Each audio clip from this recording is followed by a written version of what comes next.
के हम इस वीडियो क्लास में हम क्लास 12 का फिजिक्स देखेंगे, पढ़ेंगे, जिसमें यूनिट 4 है। आज ये हमारा लास्ट क्लास होगा यूनिट 4 का। इसके बाद कल से आपका वेव ऑप्टिक्स शुरू करेंगे। यानी ऑप्टिक्स के दो भाग होते हैं, एक रे ऑप्टिक्स यानी किरण प्रकाश की, और दूसरा होता है कि वेव ऑप्टिक्स तरंग प्रकाश की।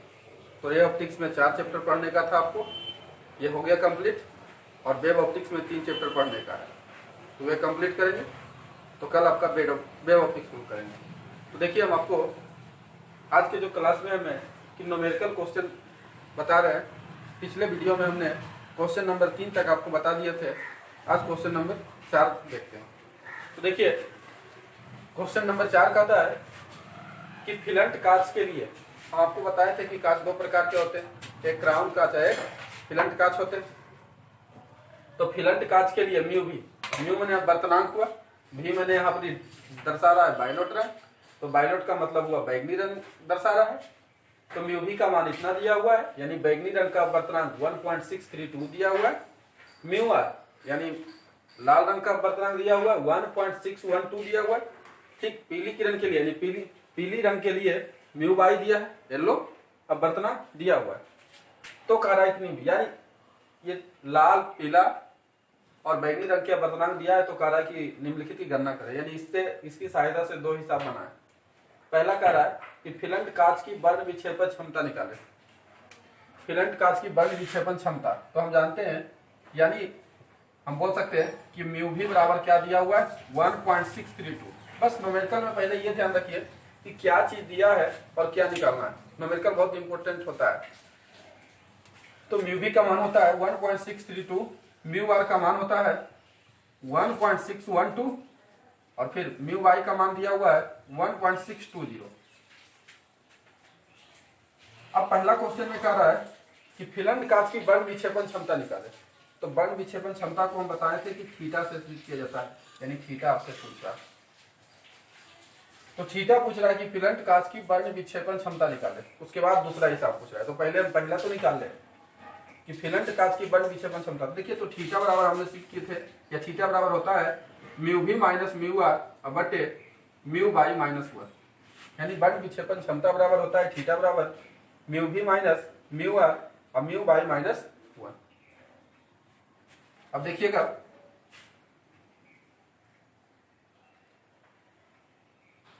सॉरी यहां पर ध्यान दीजिएगा, वर्ण विक्षेपण क्षमता पूछ रहा है, यानी ओमेगा यहां पूछ रहा है, थीटा नहीं। थीटा का मतलब हुआ था कि कोणीय वर्ण विक्षेपण हुआ, यहां पूछ रहा है वर्ण विक्षेपण क्षमता, यानी ओमेगा पूछ रहा है। तो ओमेगा बराबर होता है म्यू भी माइनस म्यू आर बटे म्यू बाई माइनस 1, यही होता है। और म्यू, अब देखिएगा कि ओमेगा बराबर, यानी वर्ण विक्षेपण क्षमता को हम लोग ओमेगा सूचित करते हैं। म्यू भी का मान कितना दिया हुआ है 1.632 माइनस म्यू आर का मान कितना दिया हुआ 1.612, म्यू बाई का मान 1.620 माइनस 1।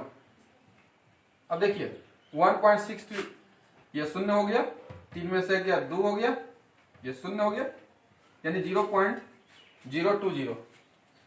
इसमें देखिए, इसमें घटाइएगा तो बचेगा 0.620, ये दशमलव खत्म हो गया, एक शून्य खत्म हो गया, यानी ओमेगा बराबर आ गया 2/62, यानी 1 और 31, और ओमेगा बराबर हो गया 1/31। अब इसको डिवाइड कर लीजिए।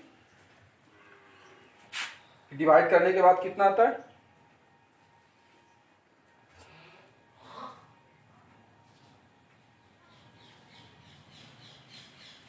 तो देखिए आपका आ जाता है ओमेगा बराबर 0.032, यही लिख देते, इसलिए ओमेगा बराबर हो गया 0.032। ये आपका एक आंसर हो गया, क्योंकि पूछ रहा था कि फिलंट कांच की वर्ण विक्षेपण क्षमता निकाले, ये हमारा हो गया। अब दूसरे प्रश्न में आते हैं। इसी में दूसरा कहता है यदि माध्यमान विचलन, माध्यमान माने बीच वाला, येलो विचलन माने डेल्टा, यानी डेल्टा बाई, ये आपको दिया है। माध्यमान माने बीच वाले, येलो कलर होते। विचलन, विचलन को किससे सूचित करते हैं? डेल्टा। या कितना डिग्री दिया हुआ है? 42 डिग्री। ये बोल रहा है तो फिलंट कांच के प्रिज्म से कोणीय बल विक्षेपण निकाले, यानी यहां पूछ रहा है थीटा बराबर निकाले, क्योंकि बल विक्षेपण क्षमता को हम लोग ओमेगा से सूचित करते हैं और कोणीय बल विक्षेपण को थीटा से। थीटा का मान पूछ रहा है। अब देखिए चूंकि ओमेगा बराबर थीटा बटे डेल्टा वाई भी होता है, यही है, ये दोनों फॉर्मूला एक है। बस अंतर क्या है कि चूंकि थीटा बराबर क्या होता है? म्यू भी माइनस म्यू आर इंटू ए होता है, तो ए कट जाता है। ये आपको पूरे क्लियर कर देते हैं। देखिए ओमेगा बराबर थीटा बटे क्या है? Delta Y. तो ओमेगा रहने देते, हाँ निकालना हमको क्या है? थीटा निकालना है, तो थीटा बराबर लिख सकते हैं इधर ओमेगा गुने डेल्टा वाई। देखिए ये दोनों फॉर्मूला एक कैसे है थोड़ा सा हम आपको बता देते हैं, क्लियर कर देते हैं। ये थीटा के जगह हम क्या लिख सकते हैं? म्यू भी माइनस म्यू आर इंटू ए होता है। डेल्टा वाई बराबर क्या लिखते हैं? म्यू बाई माइनस 1 इंटू ए, तो ए से ए कट गया तो बच क्या गया? म्यू भी minus mu or mu by minus 1। देखिए ये फॉर्मूला आ रहा है, तो इसको हम अर्थात इतना को हम ये इस रूप में भी लिख सकते हैं। इसीलिए कि ओमेगा बराबर थीटा बटे डेल्टा वाई, तो हमको निकालना है थीटा, तो ये इधर चला आया, ये भागा में इधर आया, गुना में। अब देखिए ओमेगा, ओमेगा का मान निकला यहां 0.032, हमने बल विक्षेपण क्षमता निकाल चुके हैं, और डेल्टा वाई का मान 42 डिग्री। अब इसको गुना कर लीजिए, गुना करने के बाद जो आएगा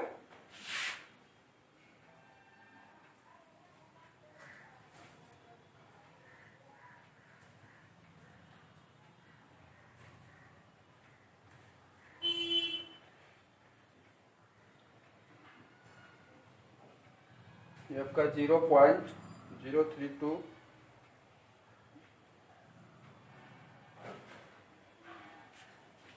ये 1.34 यही हो गया। देखिएगा पिछले क्वेश्चन के आंसर में आप देखिए यहाँ जैसे थीटा बराबर 1.3 आया था, यानी 1 पॉइंट कुछ डिग्री आया है, तो इसको लगभग के रूप में, जैसे ये कहने का मतलब है कि 1 के बाद जो अगला पूर्णांक आने वाला क्या होगा?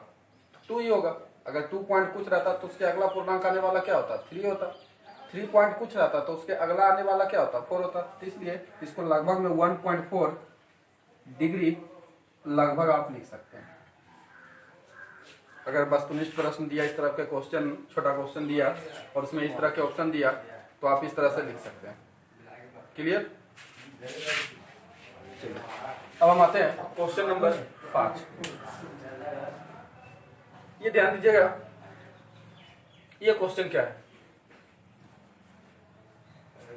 क्वेश्चन कितना भी बड़ा रहे आप आराम से समझिए, बन जाएगा। क्राउन कांच के बने एक प्रिज्म का अपवर्तक कोण 60 डिग्री। पहले एक बार फुल्ली पढ़ लीजिए पूरा। क्राउन कांच के बने एक प्रिज्म का अपवर्तक कोण 60 डिग्री है। इसके साथ फिलंट कांच के कितने डिग्री के कोण का प्रिज्म संयोजित किया जाए कि संयोजन द्वारा बिना विचलन के वर्ण विक्षेपण उत्पन्न हो।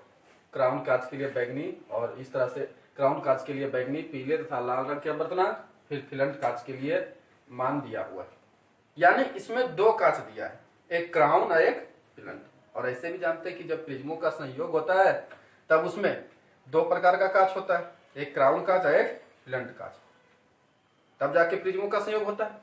अब हम आते हैं क्राउन कांच के बने एक प्रिज्म का अपवर्तक कोण, यानी ए बराबर कितना डिग्री है?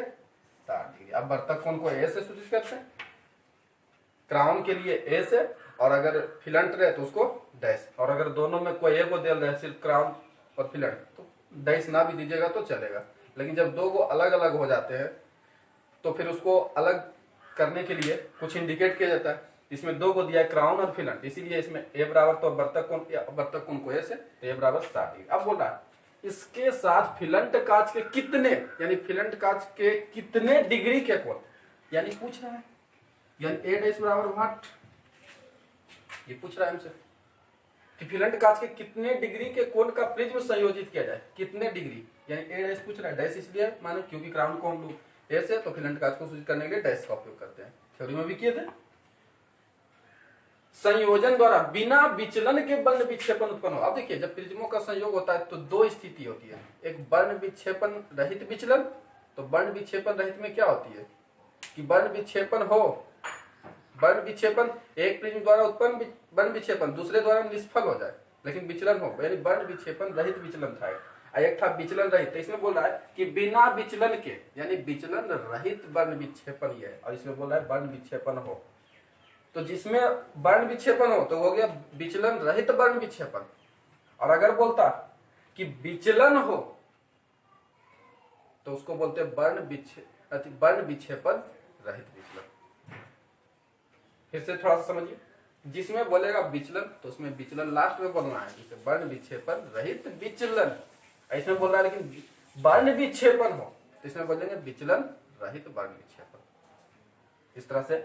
तो इसका मतलब ये प्रिज्मों का कौन से बिना विचलन, इसमें विचलन नहीं बोल रहा है, यानी विचलन रहित, यानी ये जो संयोग है विचलन रहित वर्ण विक्षेपण, ये संयोग, क्योंकि इसमें विचलन नहीं रहता है, लेकिन वर्ण विक्षेपण होता। अगर उल्टा रहता तो इसमें होता वर्ण विक्षेपण रहित विचलन। बस यही दो संयोग होता है। आगे उत्पन्न हो क्राउन कांच के लिए, देखिए क्राउन कांच के लिए मान दिया हुआ है। क्राउन कांच के लिए बैगनी है तो म्यू भी का उपयोग करेंगे। वायलेट कितना है 1.525, फिर म्यू बैगनी के बाद क्या है पीला, येलो का उपयोग करेंगे 1.520, फिर म्यू आर रेड है लाल रंग के 1.515, ये हुआ। इसके बाद फिर कह रहा है फिलंट कांच का बर्तन दिया है, तो फिलंट कांच के लिए क्या करेंगे, म्यू डैश का उपयोग करते हैं, क्योंकि फिलंट कांच में डैश का उपयोग करते हैं इसलिए डैश का उपयोग करेंगे। तो म्यू डैश का मान क्या दिया हुआ है, म्यू डैश भी का मान 1.775, म्यू डैश बाई का मान वही रंग जो जैसे ऊपर था 1.760, और म्यू डैश आर रेड 1.745, बस इतना दिया हुआ है और ये डैश निकालना है।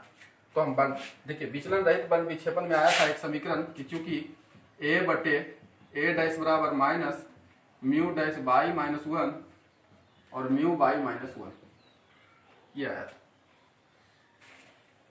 ये आता कि विचलन रहित वर्ण विक्षेपण में समीकरण आता है। निकालना हमको क्या, ए डैश निकालना, तो पहले ऊपर कर दीजिए इसको, तो ए डैश बटे हो जाएगा ए, तो ये हो जाएगा ऊपर चल जाएगा म्यू बाई माइनस 1 और म्यू डैश बाई माइनस 1, ये हो जाएगा, ये ऊपर नीचे निकालना है डैश है। तो ए डैश बराबर, अब ए इधर दे दीजिए, तो mu by minus 1 mu dash by minus 1 और गुना में ए, तो ए डैश बराबर देखिए म्यू बाई का मान दिया 1.520 माइनस 1, म्यू डैश बाई का मान दिया 1.760 माइनस 1, और ए का मान भी दिया है 7 डिग्री। इसको घटाइएगा तो आ जाएगा 0.520, क्योंकि ये मान लीजिए 1520 में एक घटाइएगा तो 520 ही आएंगे। इस तरह से ये मान लीजिए 1760 है तो इसमें एक घटाइएगा, एक है 0.760 और गुना 7, ये दशमलव खत्म, शून्य शून्य खत्म, तो ए डैश बराबर ये हो गया 7 दूनी 14, 7 दूनी 14 हो गया, 7 5 35 है 36 हो गया और 76। आप डिवाइड कर सकते हैं या तो फिर आप इसको डिवाइड कर सकते हैं या काटिए तो देखिए कितना आता है,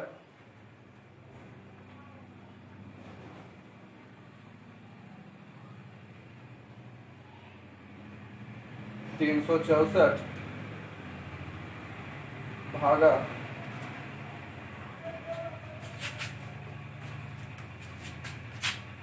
देखिए, तो ए डैश बराबर 4 पॉइंट यानी माइनस 4.5 78 आता है लगभग, तो इसको हम लगभग में a डैश बराबर -4.7 के बाद अगला पूर्णांक आने वाला क्या है, यानी इतना डिग्री लगभग लिख सकते हैं। माइनस लिख भी सकते हैं, नहीं तो नहीं, माइनस तो आपका फॉर्मूला के अनुसार आ रहा है।